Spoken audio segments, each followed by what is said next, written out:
Bonjour à tous et bienvenue dans cette nouvelle vidéo. S'il y a bien un truc qu'on a tendance à oublier sur des BD, c'est que à la base, c'est quand même censé être un jeu d'horreur. Faut dire qu'après bientôt 8 ans d'existence, l'angoisse a surtout laissé place à l'optimisation. Qu'on joue survivant ou qu'on joue tueur, la plupart du temps, on est là pour terminer les parties le plus rapidement, le plus efficacement possible. Et maintenant, même si Michael arrive quand même parfois à provoquer des arrêts cardiaques à certains membres de mon équipe, n'est-ce pas Kathleen ?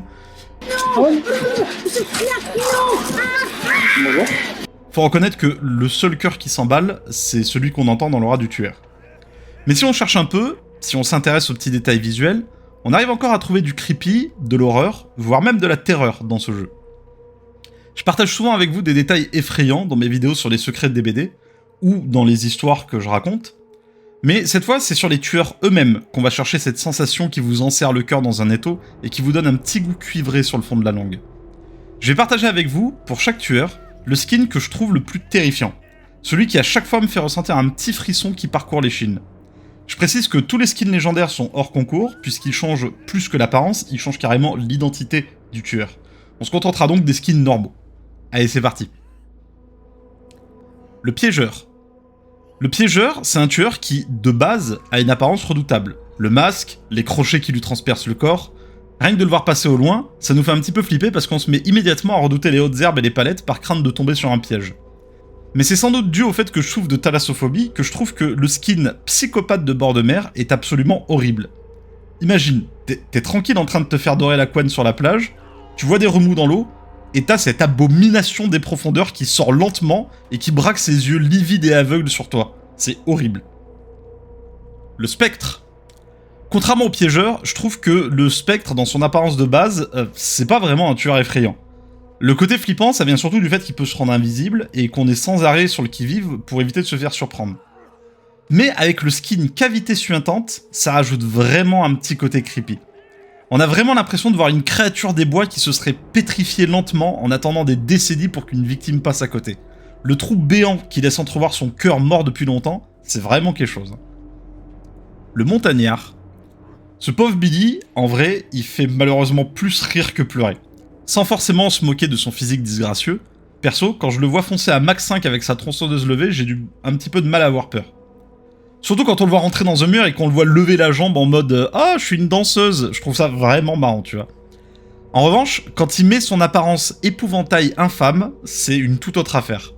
Cette espèce de mannequin de chair grotesque, entassé dans des sacs de pommes de terre en toile de jute, l'absence de visage, les sutures, les boyaux, les morceaux de viande qui dépassent, qui pendent de partout, je trouve ça réellement terrifiant. Selon moi, c'est un des pires skins du jeu en termes d'apparence. L'infirmière. Tout comme le montagnard, l'infirmière en elle-même, je la trouve pas vraiment effrayante. Je trouve qu'elle rentre trop dans l'archétype du fantôme vengeur et dans un carcan trop bien connu du tueur. Malheureusement, tous ces skins, ils sont pas réellement effrayants non plus.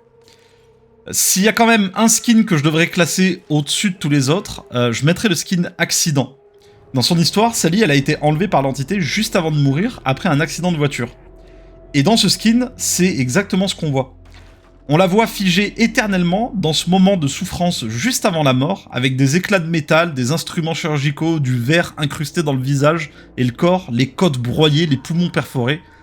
La simple idée de sa propre souffrance suffit à me faire frissonner. La silhouette. Pour le coup, ce sera bref.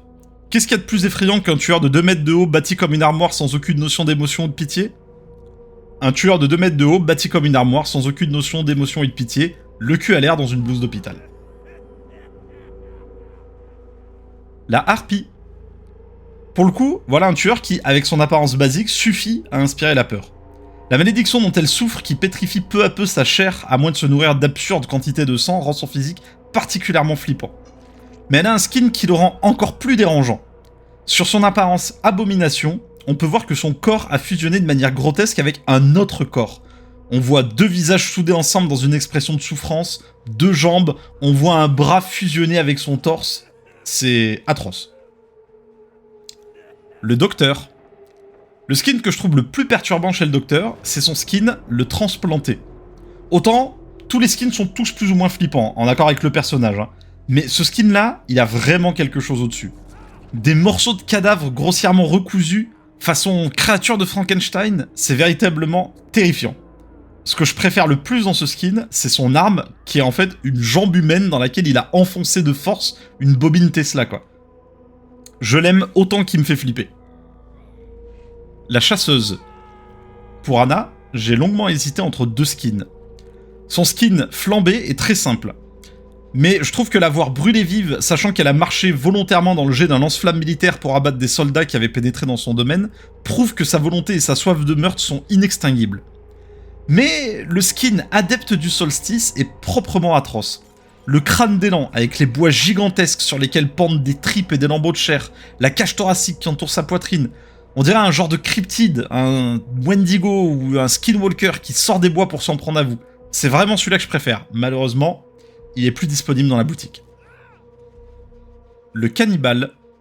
Comme souvent sur les vieux personnages à licence, et même les récents pour certains, le nombre de skins disponibles est catastrophiquement pauvre. Et franchement, sur Booba, il n'y en a aucun qui me fait autant peur que son apparence de base.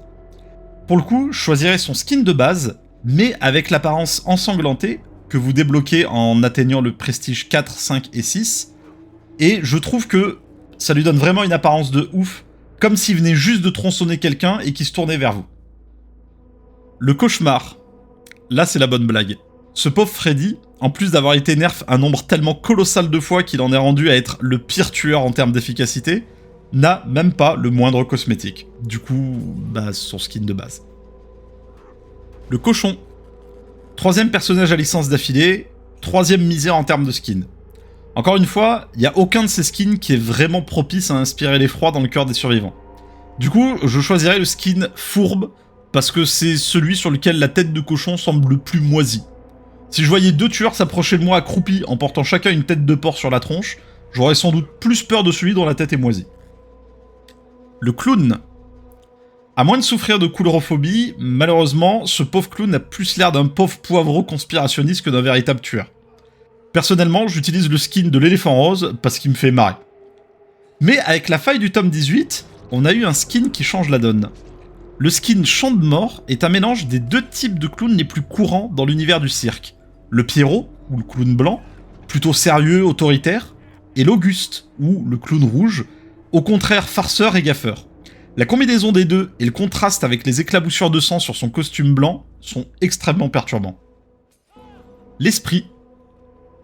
Un choix difficile, parce que l'esprit, c'est déjà de base un tueur vraiment effrayant. Les membres sectionnés, les spasmes musculaires, les mouvements saccadés, le visage avec une expression de haine et de colère. Mais il y a quand même 2 skins qui apportent une plus-value pour la rendre encore plus flippante. Le skin Yozakura traditionnel, pour les fleurs de cerisier qui recouvrent partiellement son corps, bourgeonnant à travers son globe oculaire et sa chair, apporte un aspect poétique à toute cette horreur. Mais le skin Lignée Tauride apporte un détail très intéressant par rapport à son histoire. On sait que l'esprit, c'est l'arrière petite fille de l'Oni.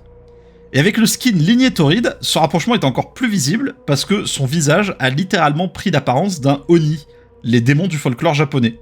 Je trouve que c'est un joli clin d'œil à son histoire. La Légion. Pour le coup, c'est assez simple de choisir. Comme pour le montagnard. Il y a un skin qui est juste terrible. Le skin Horde Chimérique. La Légion n'est pas un seul tueur, c'est un groupe de 4 jeunes adultes qui ont décidé de se laisser porter par leurs instincts meurtriers. Avec ce skin, les 4 jeunes glandus sont passés entre les mains du fléau et de son sérum, et leur corps, leur chair et leurs esprits ont fusionné en une abomination ignoble. Sur les anciennes descriptions des cosmétiques, il était dit que chaque esprit tente de prendre le contrôle de ce corps boursouflé et que chacun souffre le martyre à chaque instant. L'épidémie. Encore une fois, l'épidémie c'est une tueuse qui suffit à elle-même. Voir arriver devant toi une prêtresse babylonienne à moitié momifiée, le corps couvert de bubons putrides et dégageant une violente odeur de chair en décomposition, ça suffit à faire perdre sa superbe à n'importe qui. Néanmoins, le skin Sombre Adepte rajoute un petit détail à la fois écœurant et effrayant. Les milliers de vers grouillant dans chacune de ses plaies ouvertes. La verminothérapie, c'est une véritable forme de soin qui consiste à laisser des mouches pondre dans les blessures afin que les larves se nourrissent de la chair morte, évitant ainsi un début de gangrène. Mais c'est pas pour autant qu'on a envie de voir ça foncer sur nous en dégobillant des chapelets de boudin sauce tartare toutes les 2 secondes. Ghostface. Ce qui est marrant avec Ghostface, c'est que contrairement aux tueurs sous licence, Behavior n'a pas la licence des films Scream, mais juste du design du masque auprès d'une marque de jouets. Ce qui fait qu'ils ont beaucoup plus de latitude pour la création de skins. Après, on va pas se mentir, c'est juste des déclinaisons du masque et de la tenue de base. Cependant, le skin Ghostface brûlé est mon préféré. Encore une fois, c'est le fait d'imaginer la souffrance permanente du tueur qui sent le latex fondu fusionner avec son visage et ne jamais refroidir, lui assurant un tourment inimaginable qui me fait un petit peu flipper. Le Démogorgon. Retour sur un personnage à licence qui dispose de très peu de variantes de skins, qui ne sont pour la plupart que des petits détails rajoutés au skin de base. Parmi le peu de choix disponibles, je choisirais le skin Spécimen en fuite qui, attention au spoiler, représente le spécimen qui était détenu par les Russes dans leur goulag dans la saison 4 de Stranger Things. Les chaînes apportent, je trouve, un petit plus assez sympathique. L'Oni. Pour l'Oni, c'est un petit peu particulier. Ce que je trouve le plus effrayant, c'est pas un skin, mais en fait un mélange de deux skins. Prenez le corps et la tête mort du démon, qui représente Kazan au moment de sa mort, les traits terriblement déformés pour prendre l'apparence d'un Oni, de violentes blessures sur le torse, le corps criblé de flèches, et rajoutez l'arme du skin Héritage Glacé, qui est en fait un katana autour duquel est attaché le visage d'un marchand qui avait manqué de respect aux samouraïs déchus. Je trouve que c'est une très belle combinaison qui rend l'Oni particulièrement effrayant. Le lance-mort. Difficile de trouver des skins qui font vraiment peur sur le lance-mort. Grossièrement, il a beaucoup de tenues de cow-boy, avec différents cache-poussières, mais en vrai ça s'arrête là quoi. Heureusement, la faille du tome 18 nous apporte le skin Cauchemar Torturé, qui, comme pour plusieurs tueurs déjà, n'est pas visuellement très effrayant, mais laisse imaginer la torture constante et les souffrances inimaginables que subit le tueur aux mains de l'entité. Et je trouve que rien que ça suffit à faire flipper. Le bourreau. Une fois de plus, assez peu de skins disponibles pour des raisons de droit d'exploitation. Faut dire que, de base, voir un type de plus de 2 mètres de haut avec une gigantesque pyramide en métal sur le crâne et qui trimballe un fendoir de la taille du Texas, c'est déjà particulièrement perturbant. Mais si en plus ce type a le corps couvert de sang, de fils de fer barbelés qui déchirent sa chair de toutes parts, je trouve que c'est la syncope assurée. Le fléau. Ce pauvre Talbot est pas vraiment gâté par l'entité et par le résultat de ses expériences. Il lui manque la moitié du visage, il souffre en permanence, son esprit est altéré, il est déformé, mais qu'est-ce qui pourrait être pire ? Bah, que des créatures vivantes se mettent à pousser au sein même de ton corps, qui te tord un peu plus la chair meurtrie et qui te fait un petit peu plus souffrir. C'est exactement ce qu'on peut voir dans le skin Espèce Invasive. Les jumeaux. Un nouveau tueur qui présente normalement une apparence qui en ferait flancher plus d'un. On va pas se mentir, on peut faire preuve de la plus grande bienveillance et ouverture d'esprit du monde, n'importe qui sera un petit peu perturbé en voyant des siamois. Mais si un de ces deux siamois saute du corps de l'autre, laissant une ouverture béante dans la poitrine et se jette sur vous toutes dents dehors pour vous mordiller jusqu'à ce que mort s'en suive, on bascule carrément dans l'horreur. Charlotte et Victor n'ont pas vraiment de skin plus effrayant qu'un autre, mais ils en ont un petit peu plus perturbant, sang et viscères. Dans leur histoire, un jour de grand froid, pour ne pas succomber au gel, Charlotte a éventré un porc et s'est couvert de ses entrailles fumantes pour se réchauffer. Ah, c'est juste dégueu. Le farceur. Le truc avec le farceur, c'est que c'est juste un type normal qui aime tuer des gens. C'est un homme de scène, un showman, et il est particulièrement connu. Du coup, malheureusement, aucun de ses skins n'est vraiment effrayant. Lui-même n'inspire pas vraiment la peur, quoi. Il fait office d'exception dans ce classement, et je choisirais donc le skin que je trouve le plus stylé, à savoir Tempête éphémère, auquel j'ajoute le masque de la mascarade et une batte sanglante. Voilà. Le Némésis et le Cénobite. Je vais faire d'une pierre deux coups pour le Némésis et le Cénobite, parce qu'ils partagent deux caractéristiques. D'abord, ils ont presque pas de skin, et ensuite, leur apparence par défaut est de loin la plus effrayante qui soit. Pour ces deux tueurs, ce sera donc skin de base. L'artiste. Pour l'artiste, c'est en toute simplicité que je choisirais le skin Image des Furies, pour un petit détail, l'absence de mâchoire inférieure qui lui donne un aspect encore plus troublant. Le skin Ange déchu avec les ailes est très joli, mais je le trouve plus classe qu'effrayant en réalité. Gagnant, Image des Furies. Lonryo. Pour notre cher Sadako, il n'y a aucun débat possible. Son skin reste pourri et le meilleur. Le corps décomposé, le squelette apparent, l'orbite vide, suintant d'un mélange de fluide corporel et de pourriture, elle a beau faire 1m10 les bras levés, je prendrais quand même mes jambes à mon cou si je la vois sortir de son puits comme ça. Le dragage. Le dragage fait partie de ces tueurs dont chaque skin est un petit peu plus effrayant que le précédent. Chacune de ces apparences est une manifestation d'effroi à l'état pur.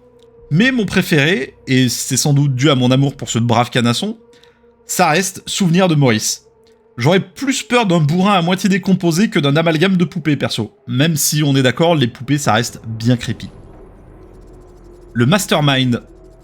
Pas beaucoup de choix dans les tenues, et mon choix va vous surprendre. Je trouve que son skin le plus effrayant, c'est sa tenue des Stars.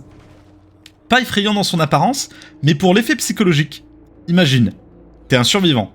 T'es dans les royaumes depuis des plombes, pourchassé par des psychopathes en puissance, et tu tombes sur un officier de police. Enfin, te voilà sauvé. Le policier va pouvoir te protéger. Et là, t'as le Gugus, il lève un bras, et t'as un tentacule noir et poisseux composé de verre énorme qui sort de son bras. C'est juste l'angoisse. Le Chevalier. Quand j'ai commencé à enregistrer cette vidéo, j'avais sélectionné armure de plate enchantée en me disant que voir un drogueur en vrai, c'était vraiment perturbant. Mais à bien y penser, le skin d'Halloween où l'on voit un trou béant dans sa poitrine avec les vestiges de son cœur palpitant, rattaché à un nombre absurde d'artères, couplé avec le casque qui vient juste de sortir, que l'on peut débloquer en achetant des cellules d'aura, la barbute sanglante, ça donne un résultat terrifiant. La marchande de crâne. Quand j'ai commencé le tournage de cette vidéo, il n'y avait aucun skin pour la marchande de crâne que je trouvais particulièrement effrayant. Mais entre-temps, il y a le nouvel événement en jeu, la lune sanglante, qui vient juste de sortir. Et la marchande de crâne reçoit un nouveau skin, Vengeance écarlate, qui pour le coup donne un véritable aspect horrifique. Ce sera donc ce skin-là que je choisirai. La singularité. La singularité, c'est clairement un personnage inspiré du film Virus, où sur un bateau, une IA prend le contrôle de l'équipage et les modifie pour en faire des hybrides composés de machinerie enrobées de tas de chair reconstituée. Ce que je trouve dommage avec ce tueur, c'est que bien qu'il soit de base très effrayant, il est sorti il y a déjà un sacré moment, il a un potentiel de skin énorme, mais c'est le néant absolu. Et chacun de ces skins ressemble beaucoup trop à celui de base. Mais de toutes ces apparences, je dirais que Hybrid Huxley est le plus effrayant, simplement parce qu'on peut voir des morceaux de combinaison spatiale, confirmant que toutes ces parties organiques sont issues des membres de l'équipage du Toba. Le Xénomorphe. Nouveau tueur licencié, mais pour le coup, celui-là dispose de pas mal de skins qui sont tous plus ou moins effrayants. Mais il y en a un qui surpasse tous les autres. Attention au spoiler.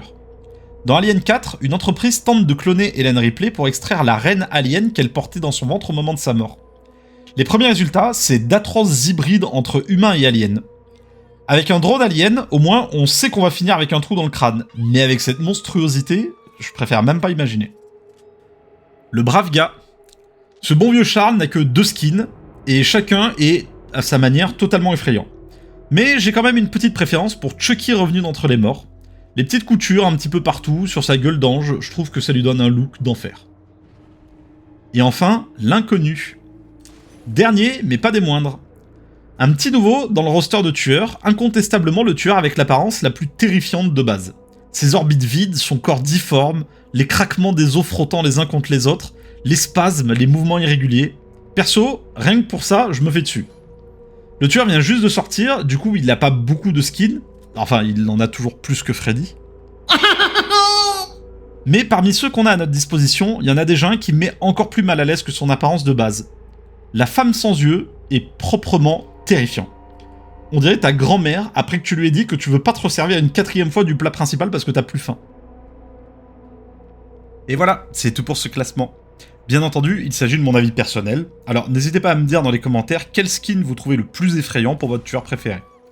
J'espère que cette vidéo vous a plu, et si vous voulez m'aider et me soutenir, n'hésitez pas à cliquer sur le Saint Trio, le pouce, l'abonnement, la cloche, pour être sûr de manquer aucun contenu. Vous pouvez également me retrouver en live sur Twitch tous les lundis, mercredis, vendredis et samedis. Le troupeau vous y attendra. Allez, salut!